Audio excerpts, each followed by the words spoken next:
Paz seja com a querida e amada igreja aqui de Itapevi. Deus abençoe a vida de todos. Nós estamos muito alegres com esta semana, primeiro encontro da fé reformada aqui na igreja de Itapevi, e alegres também em saber notícias da igreja pelo nosso querido pastor, reverendo Djavan, que tem trabalhado, se esmerado aqui nessa região, juntamente com o conselho dessa igreja, e ficamos felizes com o Instituto, que tem uma turma e já projeção para uma próxima turma no ano de 2020. Que Deus continue a abençoá-lo, reverendo, abençoar seu esforço, seu trabalho, sua dedicação, e a sua filhinha, né? Deus abençoe. Alguém me disse assim, agora ele está chegando um pouquinho mais atrasado aqui, reverendo, porque ele agora é pai, né? Então a gente sabe como é que é isso. Quem é pai sabe bem como é que é, né? Deus continue abençoando a vida do pastor. Meus irmãos, o meu tema é Cosmovisão Reformada, e é um tema técnico, é um tema que requer muita atenção de todos, tá bom? Porque não é uma exposição especificamente bíblica, é uma série de informações que tem a ver com esse tema muito contemporâneo e importante para o contexto da igreja. É isso que eu gostaria de mostrar para vocês, a importância desse tema para nós. Então, nós vamos trabalhar, como eu disse, não tem uma exposição bíblica, é claro que aparecem alguns textos bíblicos, mas primeiro de tudo, nós vamos ter essa compreensão, a importância da cosmovisão reformada. Peço licença para termos mais um momento de oração. Senhor, cuida de nós, sustenta-nos e fortalece-nos. Nos ajude, ó Pai, a pensar sobre esse tema e sair daqui com o desejo também de praticar tudo o que estamos vendo, tudo que essa semana já ensinou, e somando a esta palestra final. Nós pedimos isso, rogamos em nome do Teu santo e amado e poderoso Filho Jesus Cristo. Amém. Ok, vamos lá então. Como é que eu faço aqui? Tá, tem que colocar o modo apresentação. Isso. Ok. O que é desenvolver uma cosmovisão bíblica? O objetivo, que eu posso dizer, primordial do meu tema nesta noite é responder essa pergunta.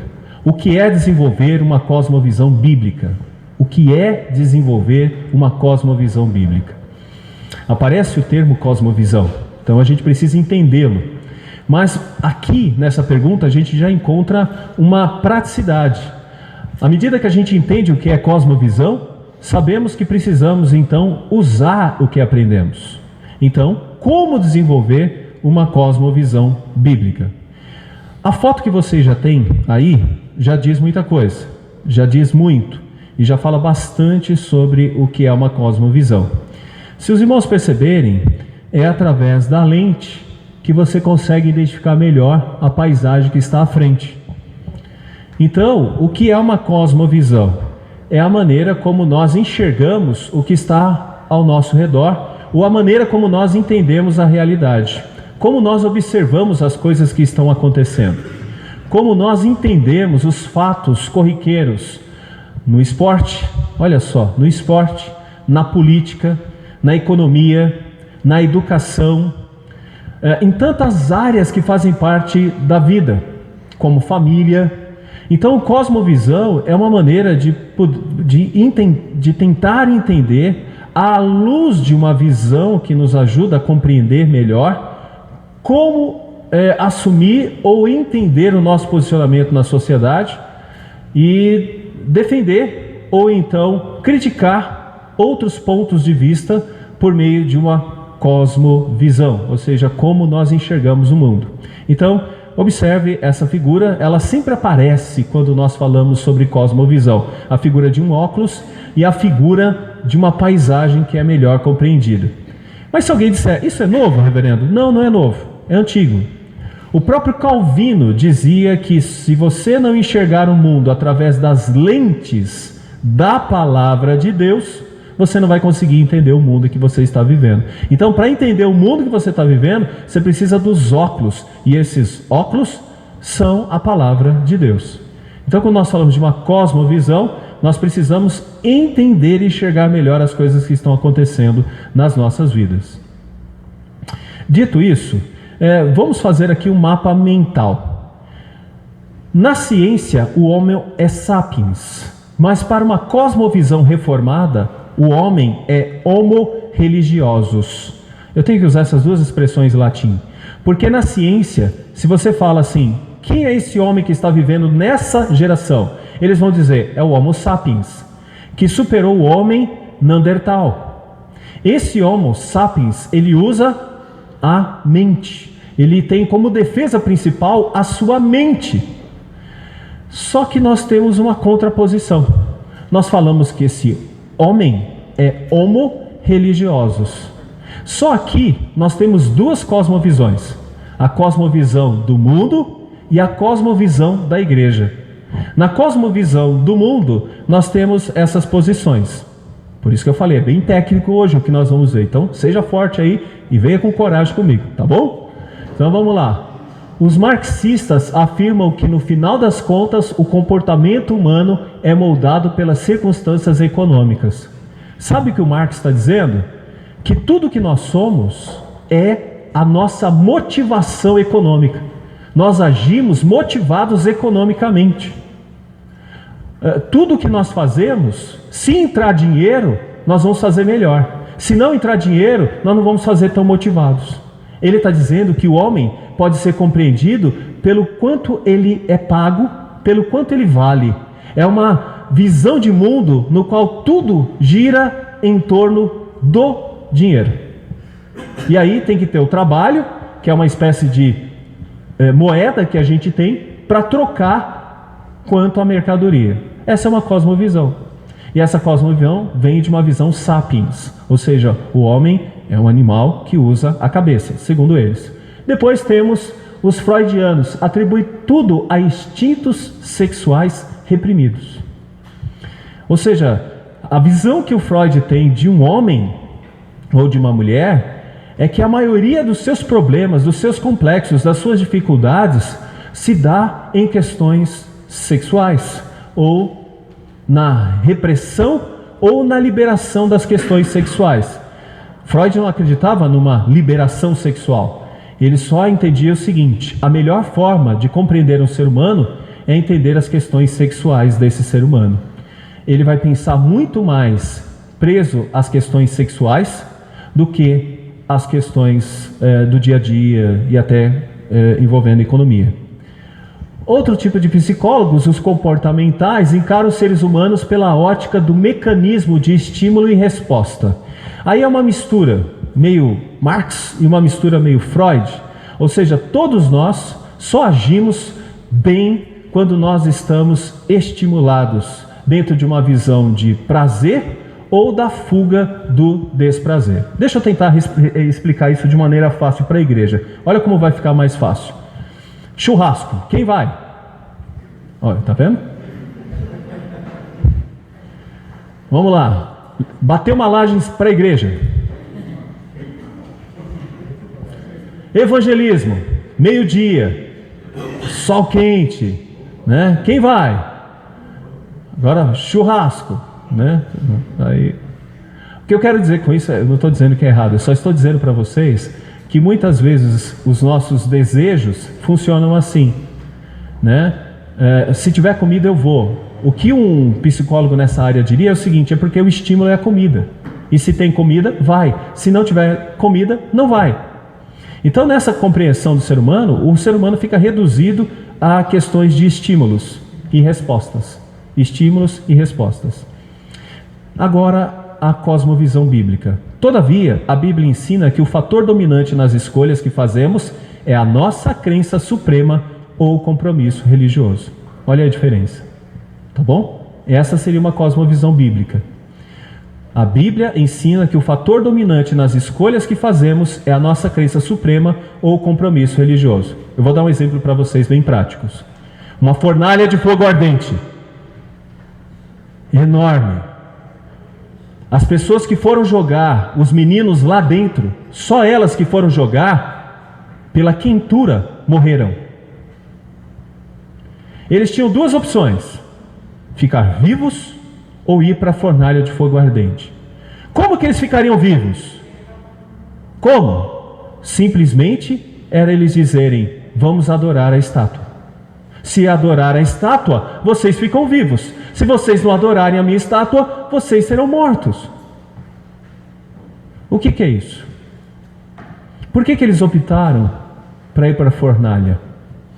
E eles falam algo muito interessante para ele. Fique certo de uma coisa: se Deus quiser nos livrar, Ele vai nos livrar. Mas uma coisa você pode ficar ciente: nós não vamos adorar a sua estátua.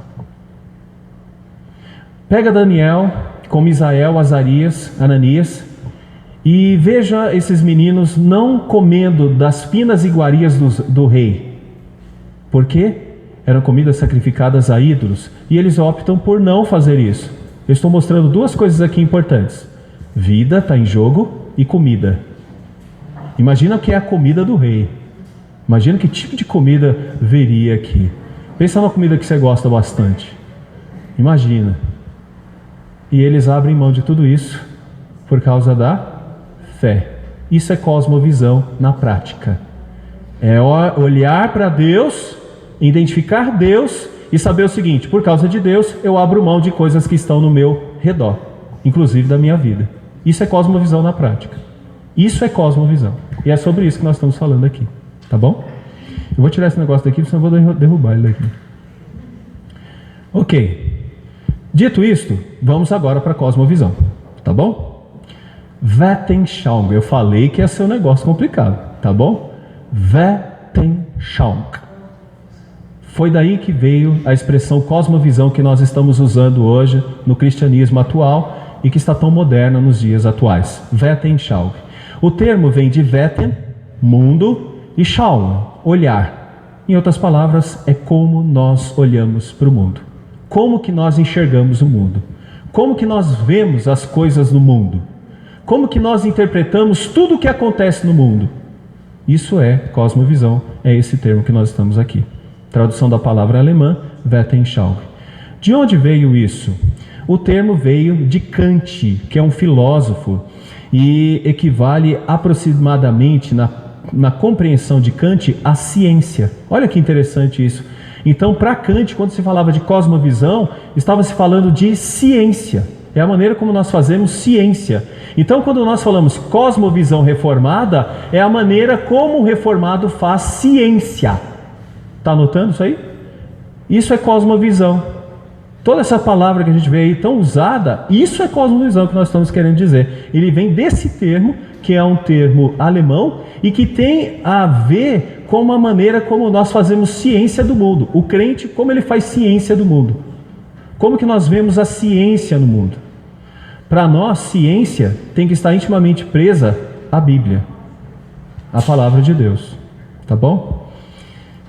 Eu vou pular aqui um pouco mais de Kant, não vou falar do número, eu acho que não é importante nesse momento, mas está aí no texto, depois vocês podem pegar, tá bom? Para Kant era muito importante falar de Weltanschauung, porque ele dizia o seguinte, que a minha mente, ou a mente de cada um de nós, ela consegue ser uma grande máquina de compreensão e de entendimento da realidade, do próprio mundo.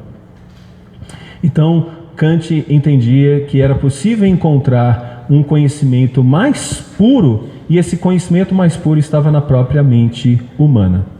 Mas agora eu vou parar e vou falar sobre a definição do que seria cosmovisão, tá bom? Então, olha o que é cosmovisão. Definição: é uma enunciação das crenças básicas embutidas em uma grande narrativa compartilhada. Vou repetir. Enunciação, ou como nós falamos, das crenças básicas embutidas em uma grande narrativa compartilhada. Tudo é uma grande narrativa. Eu mostrei para vocês, Marx traz uma narrativa, Freud traz uma narrativa, psicólogos comportamentais trazem uma narrativa a respeito do mundo. Todos eles estão trazendo uma narrativa do mundo. Por exemplo, se nós pegarmos a maneira como as pessoas na ciência entendem o mundo, vão dizer que você e eu somos resultados da evolução de primatas, símios. Então, qual é a interpretação que eles têm do mundo? Primeiro, um grande Big Bang, e depois teve uma série de transformações e chegou aonde nós chegamos hoje. Ou seja, que tipo de homens nós temos hoje. Então, é uma narrativa compartilhada, as quais estão arraigadas em um compromisso de fé e dão forma e sentido à totalidade de nossa vida individual e coletiva. Eu não sei se você conseguiu perceber o que está sendo dito aqui, mas o que está sendo dito aqui nessa definição é que quando nós falamos de cosmovisão, estamos dizendo que todos neste mundo são religiosos. Todos precisam de uma crença e de basear sua vida nessa crença. Ok? Não é preciso ter muita fé para dizer que o homem veio de uma explosão? Não é preciso ter muita fé dizer que nós somos resultados da evolução de animais? É preciso ter muita fé. O contexto é de religião. Tem uma coisa muito interessante que Agostinho disse. Ele falou assim: todo homem tem um vazio enorme dentro de si, que só pode ser preenchido com Deus. Essa frase de Agostinho é muito importante. Todo homem tem um vazio muito grande dentro de si, e ele só pode preencher com Deus. Esse é o ponto. Mesmo aqueles que você conhece, que dizem que não acreditam em Deus, eles na verdade estão com esse vazio e estão tentando preenchê-lo com alguma coisa. Com o que eles estão tentando preencher? Com algum tipo de esperança, com algum tipo de coisa que traga esperança. E alguns encontram em determinadas cosmovisões. A cosmovisão cristã é uma delas, que deve ser pregada para que essas pessoas possam encontrar de fato o sentido para as suas vidas. Por exemplo, essa aqui é uma narrativa que tenta dar esperança para muitas pessoas, né? Essa é a narrativa do Big Bang. Essa narrativa é uma cosmovisão. É uma tentativa de encontrar uma solução para o vazio existencial. É como se você estivesse encontrando a lógica e o sentido das coisas. Aqui está uma outra narrativa que é evolucionista. Olha só, em determinado momento você tinha um parente que era mais ou menos assim, ó, né? Ou mais ou menos assim, ou mais ou menos assim, ou mais ou menos assim, ou seja, assim, né? Assim, até chegar onde nós chegamos. O que é isso? É uma narrativa e uma tentativa de encontrar uma solução para um problema que é de onde nós viemos e para onde nós iremos. São perguntas que são religiosas, que as pessoas tentam responder de forma religiosa. Quer dizer, que provas temos que isso aconteceu? Não, mas no contexto acadêmico, esse aqui é o que vale, e não um posicionamento de fé. Ok, vamos caminhar um pouquinho mais? Essa é a nossa narrativa, a nossa cosmovisão sobre como as coisas são. Essa é a nossa narrativa. Todo crente sabe o que aconteceu aqui. Deus criou. Todo crente sabe o que aconteceu aqui. Houve a queda. Todo crente sabe o que aconteceu aqui. A redenção. E todo crente sabe que irá acontecer a restauração. Parabéns se você falou assim: o que é cosmovisão? Gente, o que é cosmovisão? Nossa, eu estava querendo saber o que é esse negócio de cosmovisão. Parabéns, auditório, cosmovisão, vocês. Tá bom? Isso é cosmovisão. É a maneira como nós enxergamos toda a realidade da história, a nossa narrativa da história. Se alguém perguntar para você: de onde você tirou isso? A resposta virá automaticamente da Bíblia, da palavra de Deus. Deus revelou a nós. E é isso que faz com que você seja crente. E é isso que faz com que você tenha esse posicionamento que você está tendo hoje. Por exemplo, num sábado, ao invés de estar comendo uma pipoca e pegando uma sessão de cinema, você está vindo aqui estudar cosmovisão. Está percebendo? Porque você tem interesses nisso aqui, porque isso aqui é a sua vida. Você não veio aqui porque você está perdendo tempo. Você está vindo aqui porque você precisa disso. Porque isso faz parte da sua vida, do que você crê, do que você defende. Aliás, como Sadraque, Mesaque e Abednego, morre por causa disso. Que bom que a gente não vive numa igreja de perseguição, né? Ou num país de perseguição e não somos uma igreja perseguida. Mas esses dias na nossa igreja nós estávamos orando por um irmão, um pastor, que estava preso. Sabe por quê? Porque ele estava distribuindo Bíblias. Ainda temos essa liberdade. E nós podemos usar essa liberdade para mostrar a nossa cosmovisão. Então, cosmovisão está relacionada com as crenças religiosas mais básicas, abrangentes e fundamentais que temos acerca do mundo, tal como estão incorporadas em uma narrativa. Mas essas crenças não podem ser separadas de um contexto cultural, pois o Evangelho é sempre expresso e corporificado em alguma cultura humana. Então essa nossa crença precisa ser mostrada, corporificada. Não está só na mente, mas está na nossa maneira de ser e na nossa maneira de proceder.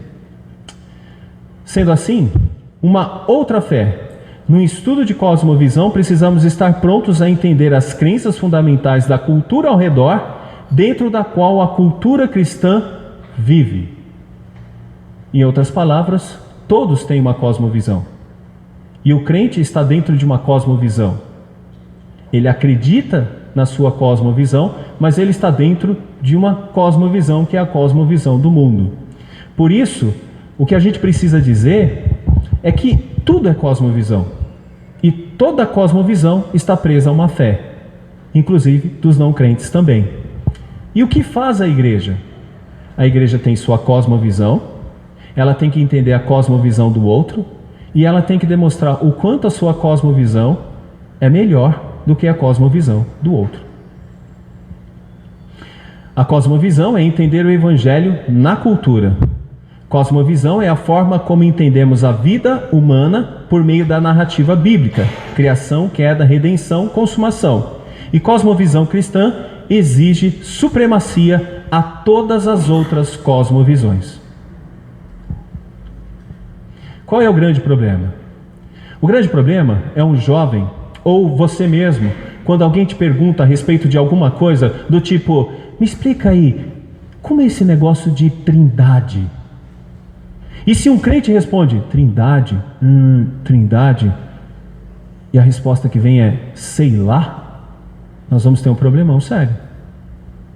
Outra coisa, alguém pergunta para você: você é presbiteriano? Sim, sou presbiteriano. É daquela igreja que uma vez salvo, salvo para sempre, pode fazer o que quiser? E aí você vai ter que responder: não, essa não é a igreja presbiteriana. Mas vocês não acreditam na predestinação? Ah, então a sua cosmovisão sobre predestinação precisa ser melhor explicada. E eu vou tentar explicar como funciona isso. E aí você mostra para essa pessoa como que você pensa. Em outras palavras, é o texto de Pedro, capítulo 3,15. Estando sempre prontos a dar resposta àqueles que perguntam a respeito da esperança que há em vós. Aí tem sentido a nossa cosmovisão em meio a outra cosmovisão.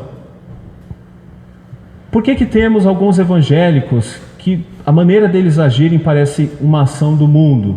Porque ele não está entendendo a sua cosmovisão, ou como deveria ser a sua cosmovisão. Daí, cosmovisão cristã é uma abstração das Escrituras, ou seja, como nós tiramos das Escrituras as informações para a nossa vida, e jamais poderá substituir as Escrituras.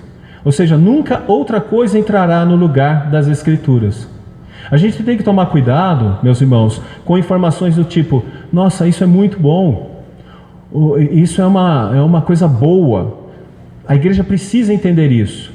Não, ela tem que compreender a palavra de Deus, e à medida que ela entende a palavra de Deus, ela dá resposta às coisas que são apresentadas a ela. E aí ela pode dizer: isso é bom, não, isso não é bom, isso é bom, isso não é bom. Vocês querem saber de uma coisa? A igreja americana, algumas delas, aceitam hoje tranquilamente o aborto. Tranquilamente o aborto.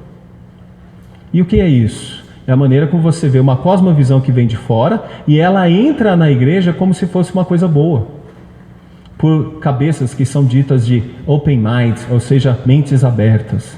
Então temos muitos problemas assim. Mas antes de tudo, cosmovisão cristã, olha só isso, é um desafio missionário. Cosmovisão cristã é um desafio missionário.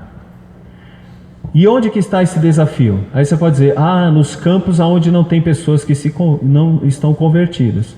Olha onde está o desafio missionário: política, negócios, esporte, produção acadêmica e a educação. É nesses lugares que está o desafio dos crentes. Os crentes, meus irmãos, eles vão para a igreja, mas o lugar dos crentes não é na igreja.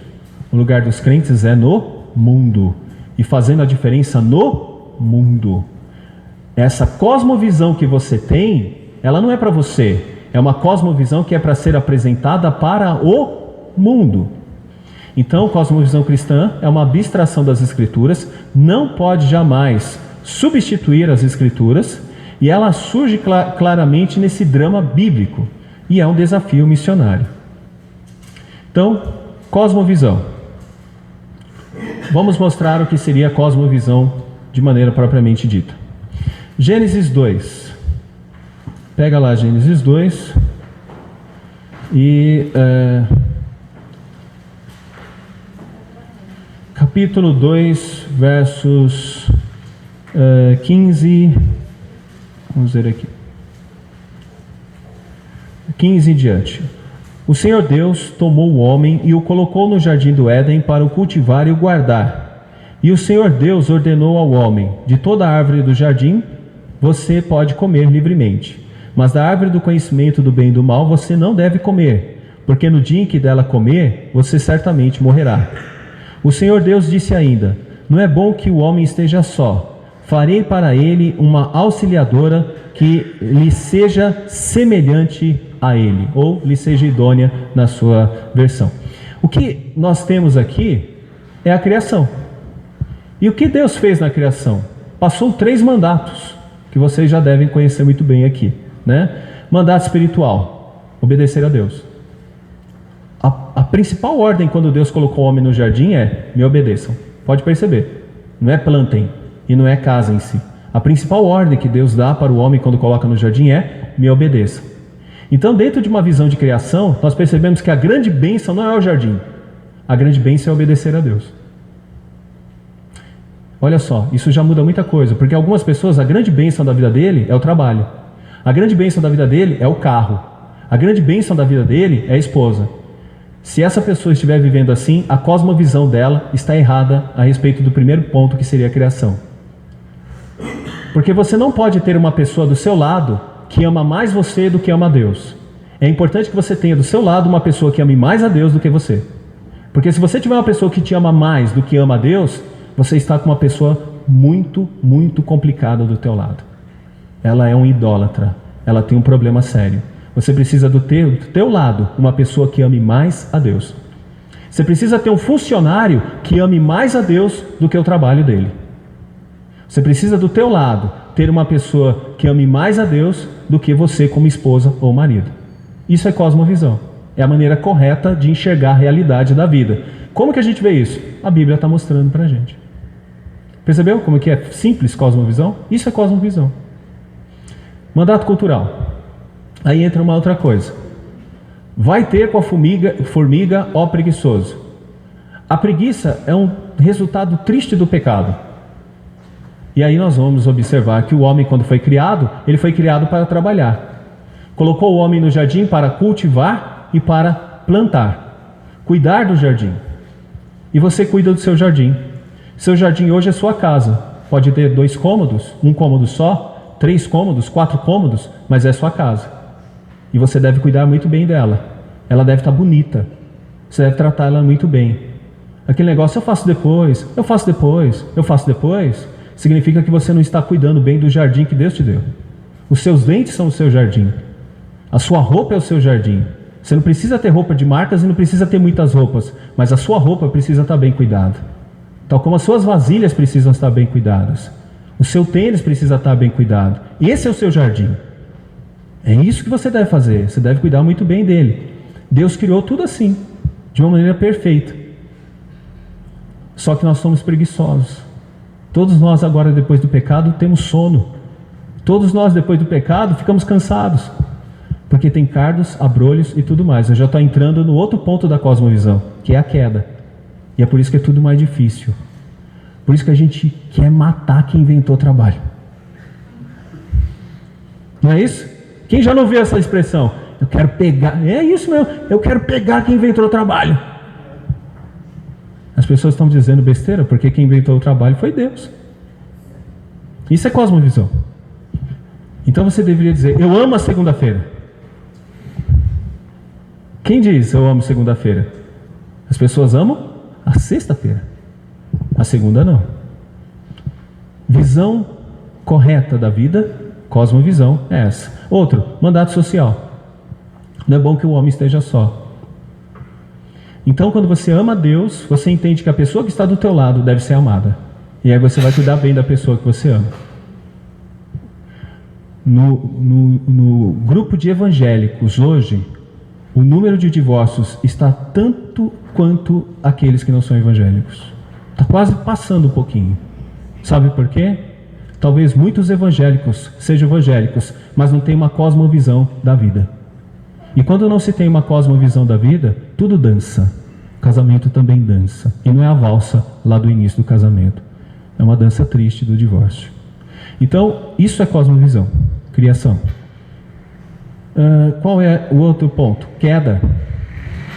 Gênesis 3, se a gente continuasse aqui, a gente iria até o capítulo 11. E Moisés, do capítulo 3 até o capítulo 11 de Gênesis, faz questão de mostrar as consequências do pecado. É isso que ele está fazendo. Começa com Caim. Caim mata o seu irmão, com inveja dele. E depois, vamos ver a geração de Caim. E aí criam-se duas gerações na face da terra. A geração da serpente e a geração da mulher. A geração da serpente tem uma tendência muito grande de andar conforme os seus desejos. E aí a gente vai encontrar Lameque. Matei um homem porque ele me pisou o pé. Né? Pisou no meu pé, eu matei. Casou com duas mulheres. E a gente vai vendo a maldade aumentando. Até a gente ter aquele encontro. Os filhos as filhas dos homens com os filhos de Deus. Se casam e a maldade aumenta de forma tão grande que é necessário Deus intervir com o dilúvio. E vai caminhando. Babel, a Torre de Babel, Sodoma e Gomorra, tudo isso para mostrar que o mundo está numa outra configuração, que é a configuração da queda. Por exemplo, o homem faz uma coisa, mas essa coisa serve para o mal e para o bem. O homem faz uma ferramenta, serve para cavar o chão, mas serve para matar uma outra pessoa também. Então essa é a dura realidade. Pecado, então, não pertence à criação. Deus não criou o pecado.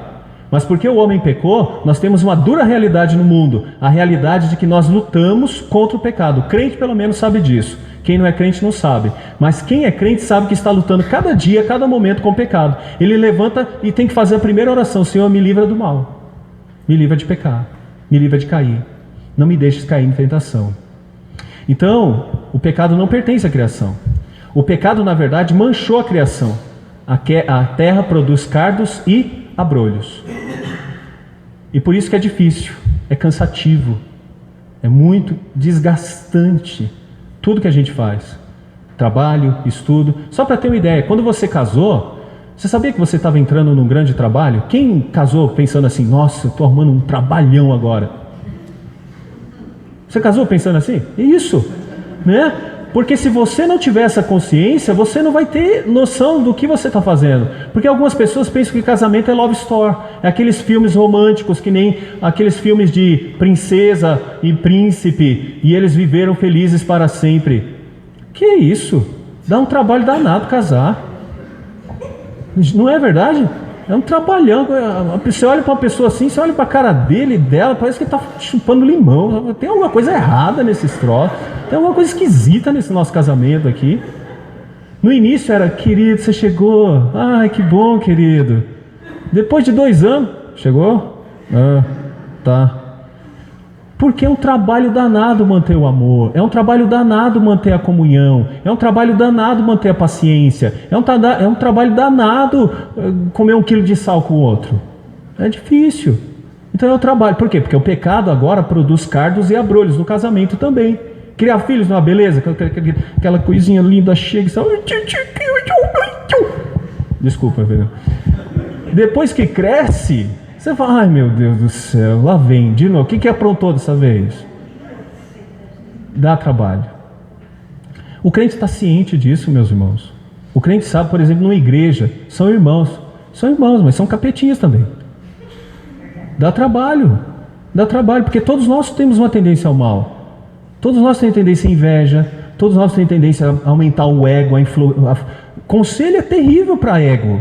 Se a gente não tiver controle, a igreja se torna um grande inferno. É trabalho, por causa do pecado. Tudo é pecado. Lá na sua empresa, cuidado, é assim que é as coisas. Então essa cosmovisão nos faz entender que nós estamos num mundo que não é um conto de fadas, mas é uma grande realidade de lutas contra o pecado. Agora o crente sabe disso, porque ele tem um óculos que faz identificar isso. Outras pessoas não têm. O óculos deles está embaçado, eles não conseguem ver essas coisas. O crente consegue, à luz da palavra de Deus. E aí ele sabe que vai ter que perdoar 70 vezes 7. E é assim que vamos vivendo. Você sabe que aquela pessoa pode decepcionar e que você também tem tendências a decepcionar essas pessoas. Então o pecado manchou a criação. E outra, Deus restringe o pecado. E esse é um ponto importante. A coisa só não é pior porque Deus ainda está agindo no homem. Porque senão seria muito pior. Tem vezes que Deus dá uma amostra disso pra gente. Quando surge um Hitler, por exemplo, na história, aí você fala, puxa, olha só, se não é Deus segurando, quantos Hitlers não poderiam surgir? Quantos homens maus ou mulheres más poderiam surgir? Então essa é uma outra realidade para a gente enxergar o mundo, a queda. Qual é a outra questão? A redenção. E aí a gente tem uma palavra de esperança para dar ao mundo. A obra redentora de Deus é remover o pecado que infectou a criação. Qual é o trabalho da igreja? Aí eu vou dizer para vocês, ser sal e ser luz. O que faz o sal? O sal diminui o apodrecimento do tecido, ou atrasa o apodrecimento do tecido. O que faz a luz? Faz com que você possa enxergar no meio das trevas.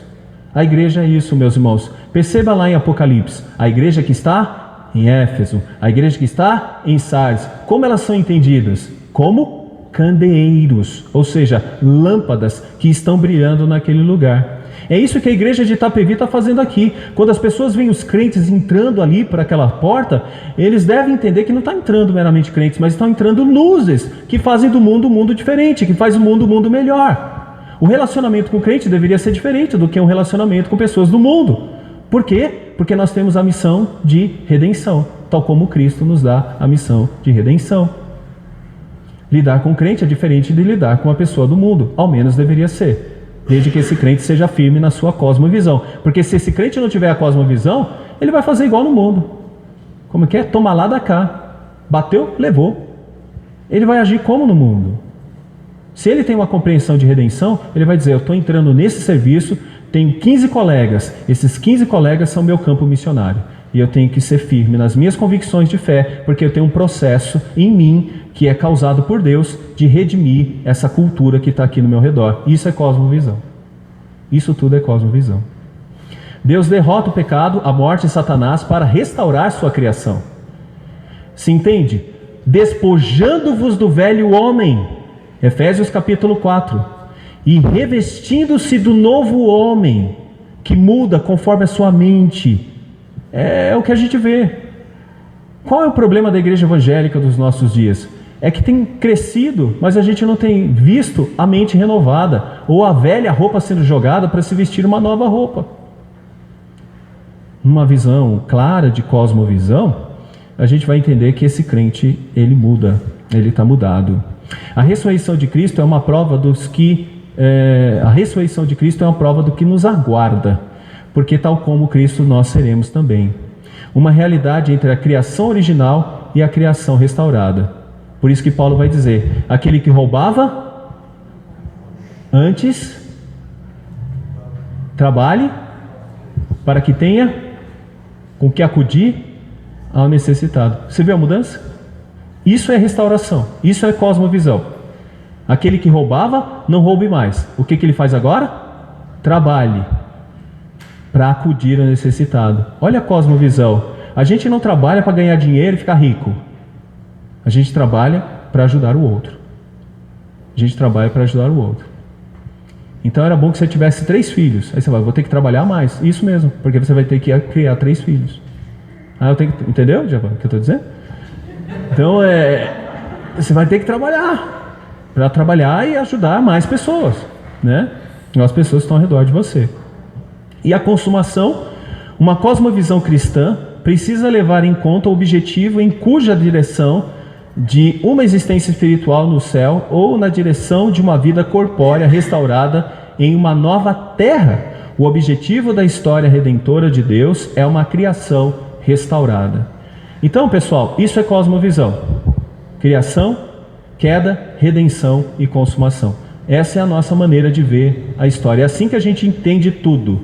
Nós estamos trabalhando para a restauração da terra. Nós estamos trabalhando para o momento de consumação, mas enquanto esse momento não chega, em nós tem que ter uma visão de mudança, e essa visão de mudança tem que atingir o outro. Alguma dúvida até aqui? Tá ficando claro o que é cosmovisão? Ok? Que bom. Caminhamos um pouco mais, tenho pouco tempo. A missão da igreja é propor uma restauração abrangente. Tá bom? Essa é a missão da igreja. A igreja não é para que nós fiquemos aqui dentro só entre nós curtindo. A igreja, ela tem uma visão abrangente. Eu fiquei muito feliz em saber que há uma perspectiva de se ter uma escola aqui em Itapevi. Isso é ótimo. É a igreja indo além. Ela tem que ir além, ela tem que pensar em outras coisas que ela pode fazer para tentar minimizar os efeitos do pecado e mudar a cultura que está ao redor dela. Então é propor uma restauração abrangente. Mas olha só o que aconteceu, e Francis Schaeffer identifica muito bem isso no contexto da história da humanidade, depois de Tomás de Aquino principalmente. O mundo é dividido em 2 esferas: a esfera particular, a esfera pública. Uma esfera de valores e uma esfera de fatos. Uma esfera de pavimentação de cima e uma esfera de pavimentação de baixo. Em outras palavras, no mundo temos 2 cosmovisões: a cosmovisão sapiens e a cosmovisão religiosos. O que o mundo fez desde o período do iluminismo? Colocou a esfera da igreja no andar de cima e a esfera científica no andar de baixo. Então entra-se dentro daquele ponto. Cada um tem o direito de ter a sua religião. Mas quando nós falamos de coisas mais públicas, isso aí tem que ser uma coisa para todos nós. O que é para todos nós? A ciência é para todos nós. E fé? Não, fé, você só lida com fé lá na sua igreja. No mundo, são outras coisas que tem que mudar ou mandar. No mundo é outras coisas que mandam. E nós nos adequamos a essa questão. Sabia disso? Nós ficamos nessa questão. Isso é caminho religioso. Religioso é particular. Cada um tem o direito de ter a sua. Mas quando a gente fala de ciência, aí é todo mundo. É de uma forma religiosa. É de uma forma geral. Por que eu estou dizendo isso? Porque nós temos um problema com cosmovisão nesse sentido. Cosmovisão e cosmovisão cristã. Eu estou apresentando aqui o Ronald Nash e a Nancy Pearce. Ronald Nash. Uma cosmovisão é, portanto, um esquema conceitual que contém nossas crenças fundamentais, sendo o meio pelo qual nós interpretamos e julgamos a realidade, em questões últimas da vida. É um livro que é da Casa Editora Presbiteriana, ou Cultura Cristã, muito bom. Peço aos irmãos que tenham esse livro, tá bom? Quem vai para o seminário, principalmente, já se preocupe, porque vai ter que ler lá na minha matéria. Afirmar que o cristianismo é a verdade sobre a realidade total significa dizer que é uma cosmovisão que envolve tudo. Em outras palavras, o cristianismo é uma cosmovisão que envolve tudo. Não tem essa história de andar de cima e andar de baixo. Cosmovisão atinge o andar de cima e o andar de baixo.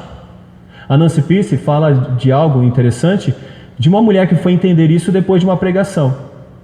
No domingo ela ouviu uma pregação sobre vida cristã e testemunho, e no outro dia ela estava assinando numa clínica de aborto, dando aval para que uma moça, uma jovem, pudesse abortar.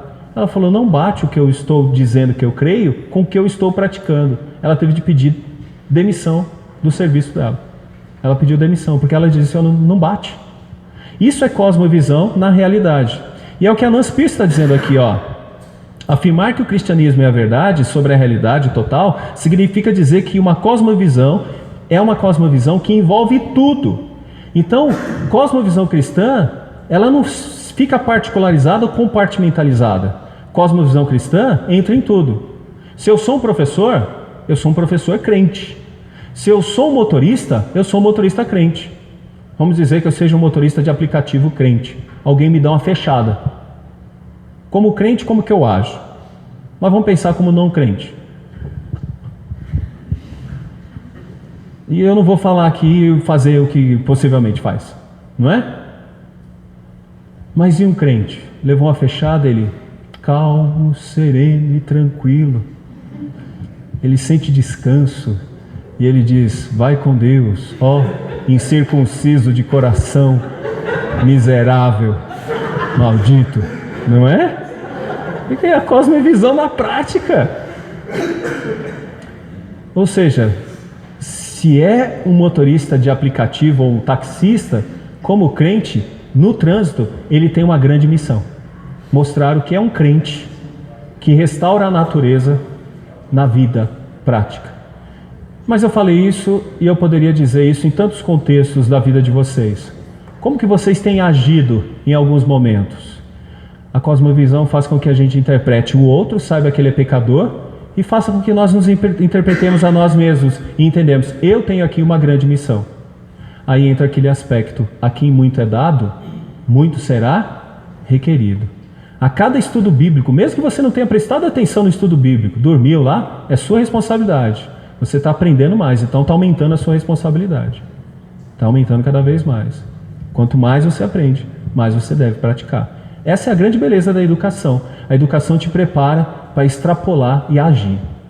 Nancy Pierce está dizendo: o termo significa, em seu sentido literal, visão do mundo, uma perspectiva biblicamente instruída sobre a totalidade da realidade. Ou seja, como eu interpreto tudo à luz da palavra de Deus. Ela tem uma outra expressão que eu gosto muito e uso várias vezes. Diz assim: perdemos a cultura e continuamos perdendo os nossos filhos. A história trágica e repetitiva é que os jovens crentes, criados em lares cristãos, vão para a faculdade e abandonam a fé. Por que este padrão é tão comum? Em grande parte, porque eles não foram ensinados a desenvolver uma cosmovisão bíblica.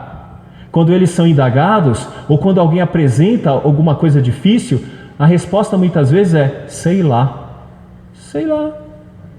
não sei. Desenvolver uma cosmovisão bíblica, e eu vou dizer isso desde a infância, e os pais têm grande responsabilidade nisso, é preparar os filhos a responder sobre cosmovisão outra quanto à sua cosmovisão. Em vez disso, o cristianismo é restrito a uma área especializada da crença religiosa e da devoção pessoal. O que a Nancy Pierce está colocando? É que nós nos acostumamos a essa ideia aqui, ó. Todos nós. Religião, cada um tem a sua. Mas coisas científicas e coisas desse tipo, isso é para todo mundo. Não. Tanto um como o outro estão no mesmo andar para nós. Só que nós respondemos tudo à luz de uma cosmovisão bíblica. Ok? Então, vamos ver isso na prática. Eu gosto do Richard John Niehaus, que diz algo assim: a igreja e seu evangelho colocam em questão a agenda do mundo, todas as agendas do mundo, e as abrem para as possibilidades com as quais ele nunca ousou sonhar. Quando a igreja ousa ser diferente, ela espelha para o mundo aquilo que Deus convida o mundo a se tornar. Vocês estão entendendo? Lá no mundo, as pessoas devem desejar ser o que nós somos. Mas muitas vezes nós estamos desejando ser o que eles são, quando eles deveriam desejar ser o que nós somos. Mas para que isso aconteça, a igreja tem que entender a sua agenda. E a agenda da igreja é mudar o mundo. Estamos em missão. Quem se lembra desse momento aqui? Os homens, principalmente. É chamado de jurar a bandeira. Todos nós fizemos isso na nossa pública profissão de fé. Estamos fazendo isso a cada dia? Se estamos fazendo, nós podemos dizer que a cultura está sendo trabalhada e mudada. eu vou cortar aqui um pouquinho, aqui os caminhos, né? O que nós fazemos, por exemplo, quando estamos no mundo? Podemos nos encausular e se tornarmos crentes somente de domingo. Podemos agir para o mundo desse jeito, né? Tudo no mundo é assim, nojento, né? Não me envolvo, estou separando. Ou nos conformarmos, por incrível que pareça. Nos Estados Unidos já existe o que é chamado de pornô gospel. O que o mundo faz, vamos fazer também. Eu gosto dessa palavra também do Dick Staub, uma proposta, amar o mundo. Olha que interessante isso. Uma cosmovisão cristã, reformada, é amar o mundo. Poucos de nós sabemos o que realmente significa amar o mundo com o tipo de amor apaixonado e visionário que enviou Jesus das alturas da santidade para o abismo de uma cultura enferma pelo pecado. Esse é o ponto de vista missionário da nossa visão de restauração do mundo. Nós amamos o mundo. Em outras palavras, pessoas que estão ao redor de nós precisam ser amadas. E qual a melhor forma de você demonstrar que ama uma outra pessoa? É mostrando Cristo através da sua vida e através do seu exemplo. Só assim a gente pode mostrar para o mundo que existe uma outra maneira de pensar e de agir e de viver. Isso significa no mundo, estar lá, mas não no mundo. Não ameis o mundo nem as coisas que há no mundo. Se alguém amar o mundo, o amor do Pai não está nele. Porque tudo o que há no mundo, a concupiscência da carne, a concupiscência dos olhos, a soberba da vida, não procede do Pai, mas procede do mundo. Ora, o mundo passa, bem como a sua concupiscência. Aquele, porém, que faz a vontade de Deus, permanece eternamente. Dá para entender isso aqui nessa figura? No mundo, não no mundo? Isso foi o que aconteceu com o navio lá no Japão, quando teve a tsunami. Olha o tamanho desse navio e olha onde ele foi parar. O que está errado aí? Um navio fora da água. O que significa no mundo, mas não no mundo? Nessa figura tem algo errado. Porque o lugar do navio é na água. Então imagine que o navio é a igreja. E imagine que o lugar da igreja é no mundo. Está no mundo. Esse é o lugar da igreja, não estar fora do mundo. Então todo mundo na sua empresa, no seu trabalho, na sua vizinhança, onde quer que você está, seus amigos, todos eles devem conhecer a sua cosmovisão. Todos eles. O outro irmão da igreja não adianta muito. É importante, mas nada como uma outra pessoa que não está na igreja saber como você pensa, como você é fiel ao que você pensa. Outra figura. Tem algo errado também com ela, não tem? Imaginemos que o mar seja o mundo.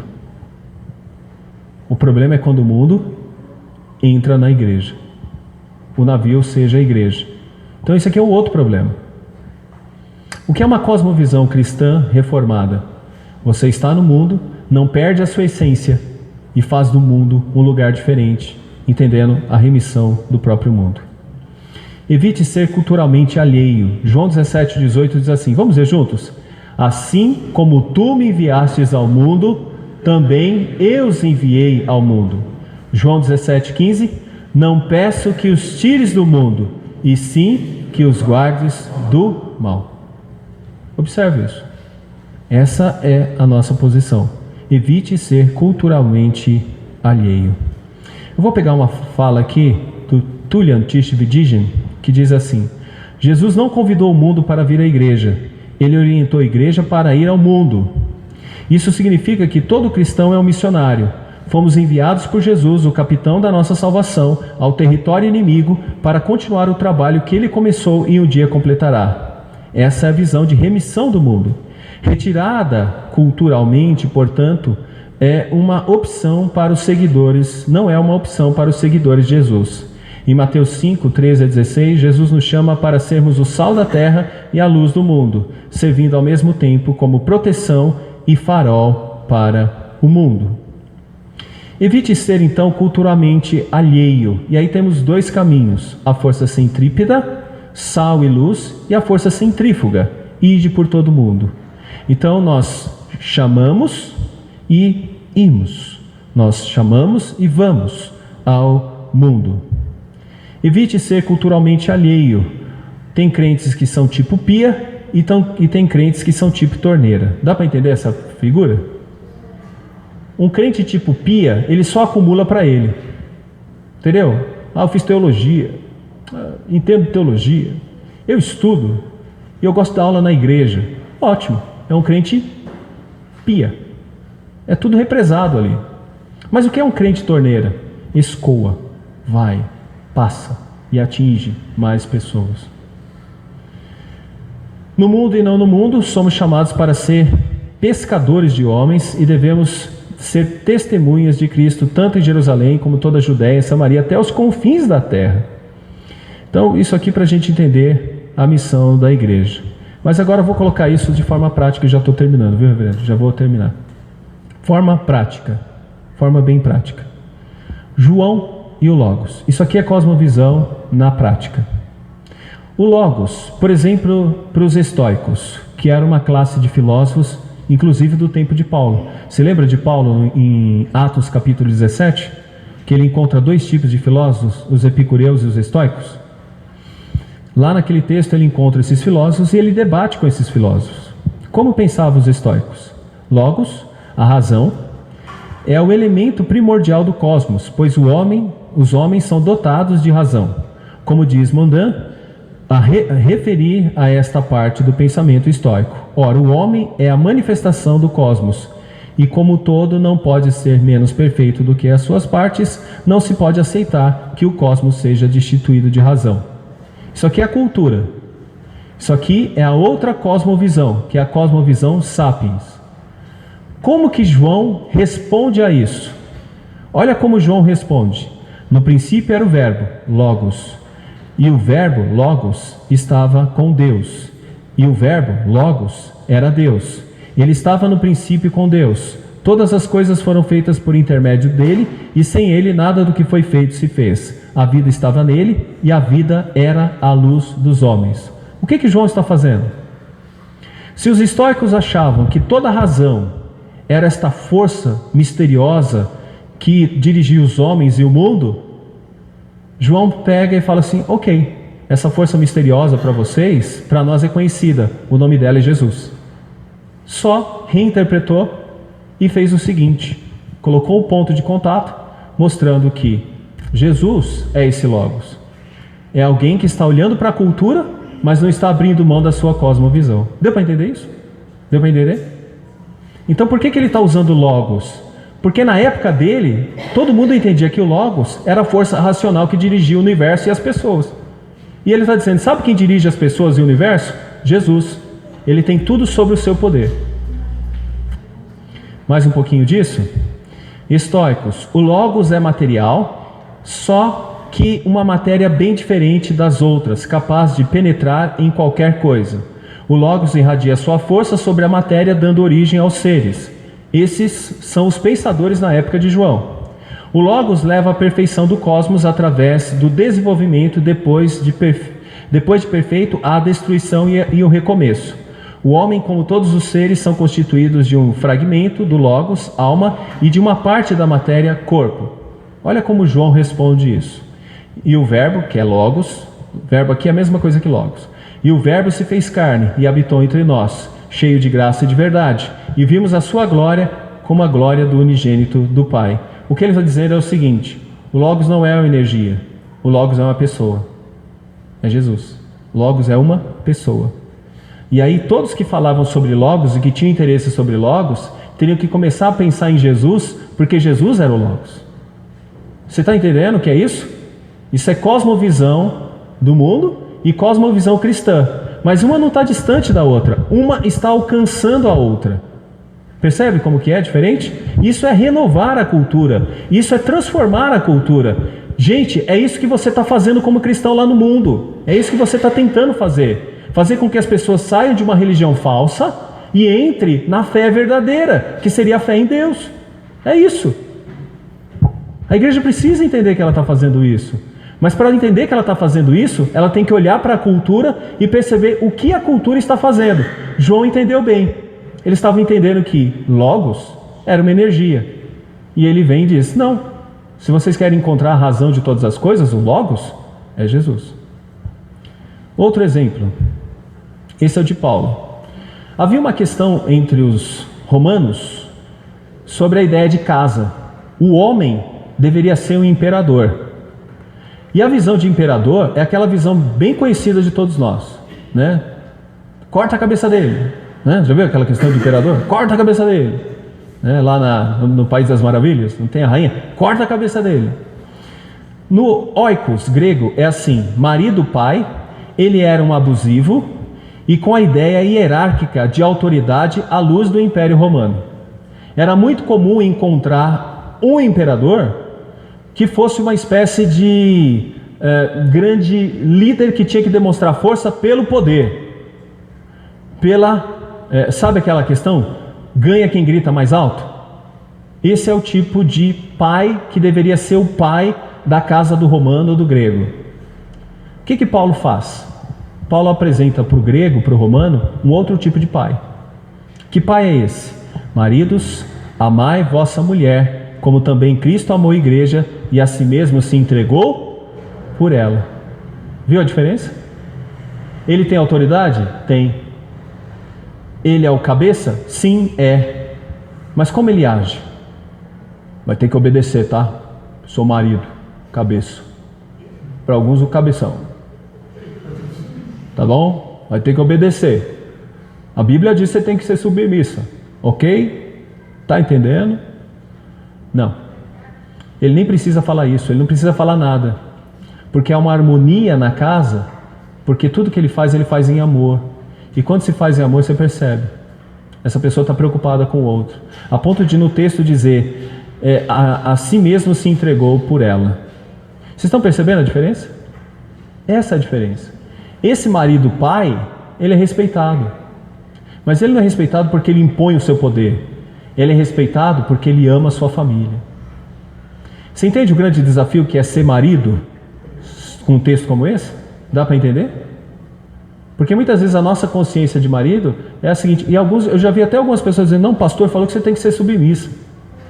Ok, mas desde que você ame como Cristo amou a igreja. Qual é a referência aqui?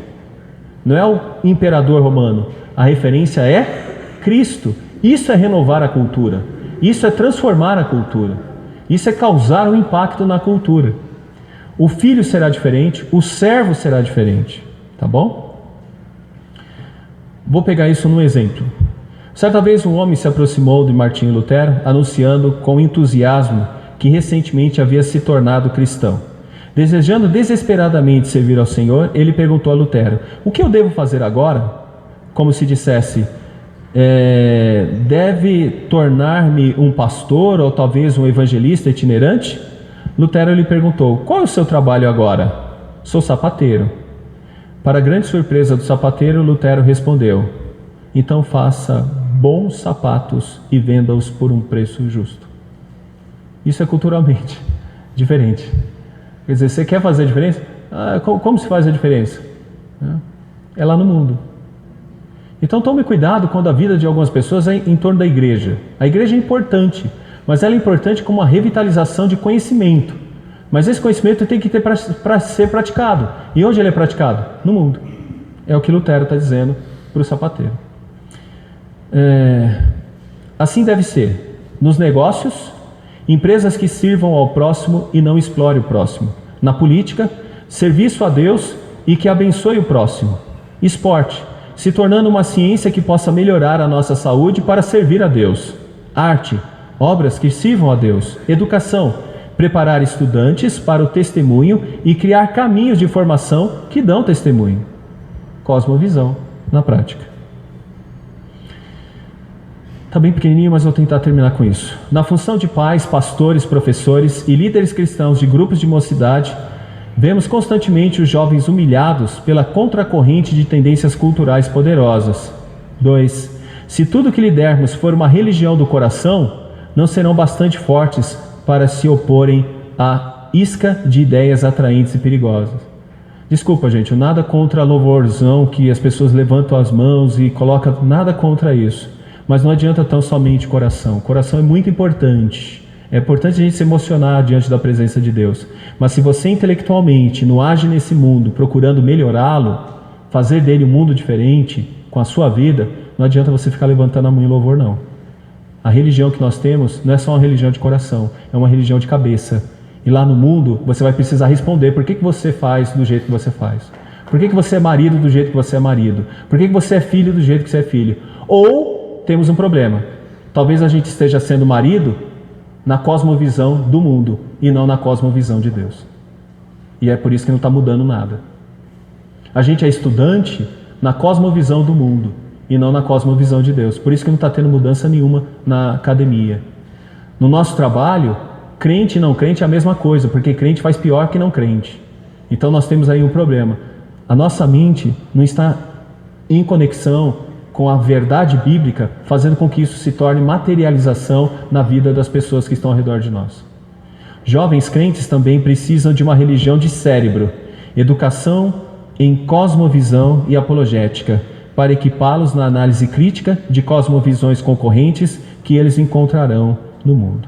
Termino assim a minha palestra sobre cosmovisão. Que Deus abençoe, sustente, fortaleça a vida dessa igreja, de cada um que ouviu essas palavras, e que transformemos a ideia de criação, queda, redenção e consumação em prática de vida nos nossos ensinos e na nossa vida que ensina através do nosso testemunho. Que Deus sustente e proteja a vida de todos vocês e fortaleça a cada um de nós numa cosmovisão que possa fazer um impacto na cultura. Amém.